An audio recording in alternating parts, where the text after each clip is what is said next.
What's the most ducked up story you've ever heard? NSFW. There was this taxi in my town that would offer kids ride me home from school for free. I was in 3rd or 4th grade when he started asking if I wanted a ride home. I always said no because I didn't know the person. When I was in high school, that taxi cab driver was arrested for child molestation, rape, and 2 counts of murder. Here's the best article I could find. Sadly, I grew up in Vallejo, so trying to find this article was a little difficult with all the assaults dealing with taxi drivers. And this is what happened in the town that I live in now. A young mother killed her twin daughters with a samurai sword and then tried burning the apartment down. I'm surrounded by crazy. When I was in college, I lived in a really itty rundown part of a large town in Massachusetts. There were abandoned factories and railroad tracks and crack houses, and a pond nicknamed Dead Hooker Pond. Anyways, a pregnant woman was murdered several blocks from my apartment near the train tracks by someone who smashed her skull in with a hammer. They left her body, cut her unborn baby out of her, and kidnapped it. The baby was recovered, alive and alright. Jeepers creepers. Edit. True story. Here's the article. Friend told me this one. A long distance couple were visiting each other for spring break and being unprepared. The guy, let's call him Andrew, is without lube for sex. The girl, Heather, suggests he use mayo. They're both so horny he goes for it. While she's visiting him, they keep using the mayo as lube for their sessions. When she goes back to school, she feels something tickling her around her crotch. During the day she has several orgasms. She tries to muffle them, but they are frequent and surprising. When she goes home to look, there doesn't seem to be anything wrong. She goes to a doctor to have it looked at. The doctor takes a peek and says, "My god, you have maggots in your V." Turns out the mayo attracted flies, which led to squirming maggots inside her, giving her orgasms. TL. Doctor and I never ate mayonnaise again.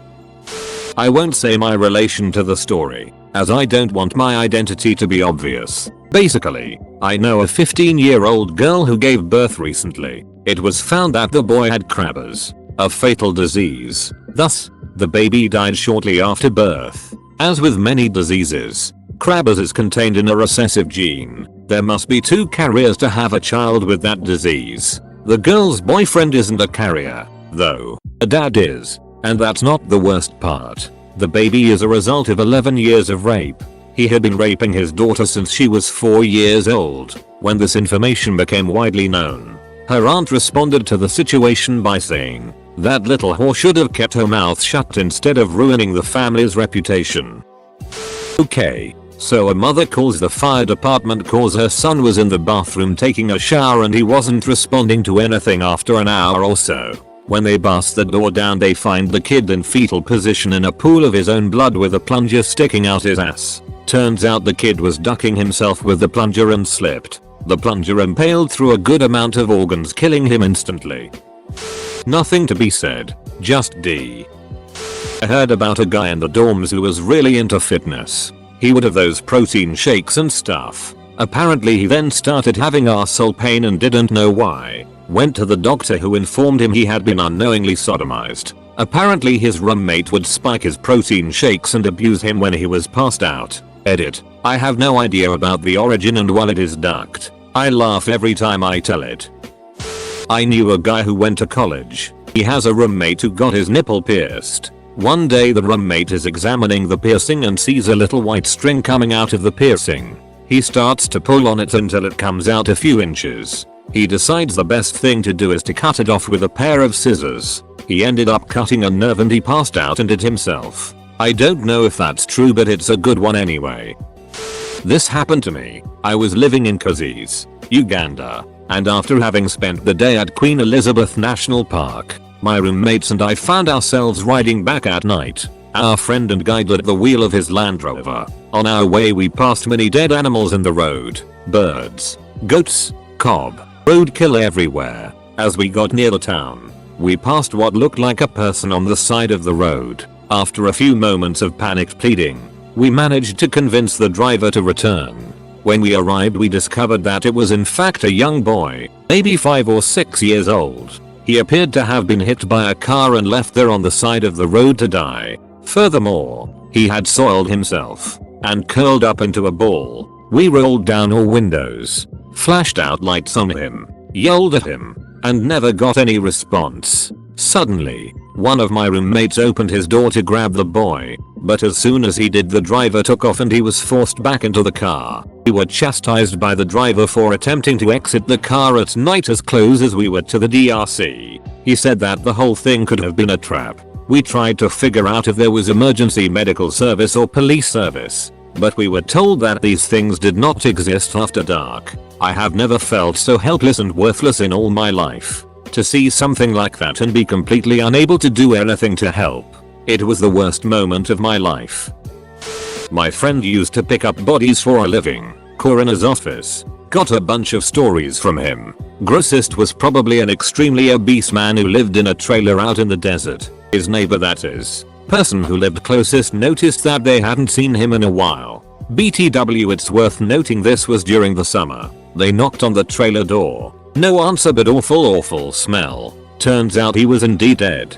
He was having stomach issues and was cranking out some butt smoothies when he was suddenly overcome with the urge to vomit.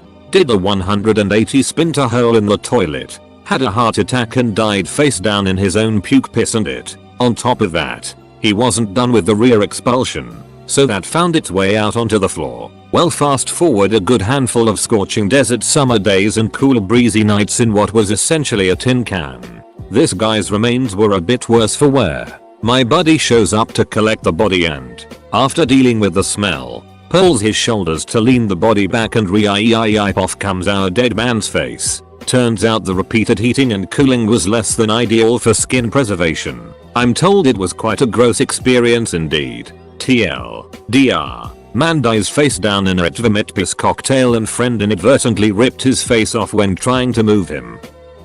The worst story I ever heard was in my history class junior year of high school. My teacher was a war vet and one of the stupidest teachers you could choose to duck with. The teacher used to spend a lot of free time in class telling us stories, and he had a few in particular that should never have been asked about. I was told by a senior to ask about the entrenchment tool story. So lo and behold, I go into class and he says, "Someone give me a topic." I responded, and this happened. Our teacher was in a foxhole with a good buddy of his during Vietnam when they were ambushed.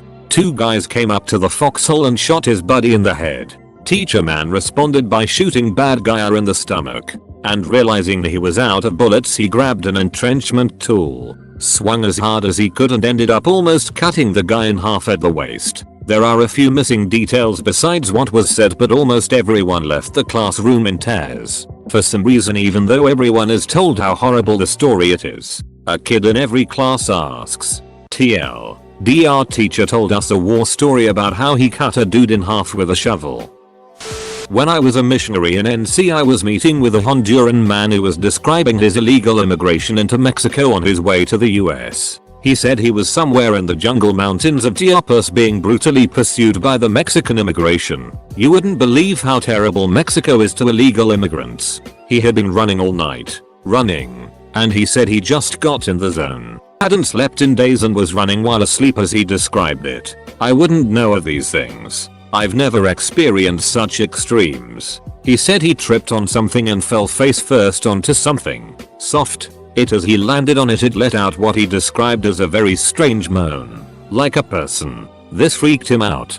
Big time. He immediately scrambled back away from it until he slammed into a tree. It was like 3 AM. In the mountains in the middle of the jungle. He sat there in shock, mentally and physically, until the rising sun shed light on what it was. It was two naked dead bodies. Of a man and a woman. Bloated from being out there for a while. In the sunlight he saw a village down in the valley. He ran there, found shelter with a charitable family that hid him from the authorities, and reported the murders. TLDR, illegal immigrant came across naked, dead bodies in the mountains of Mexico.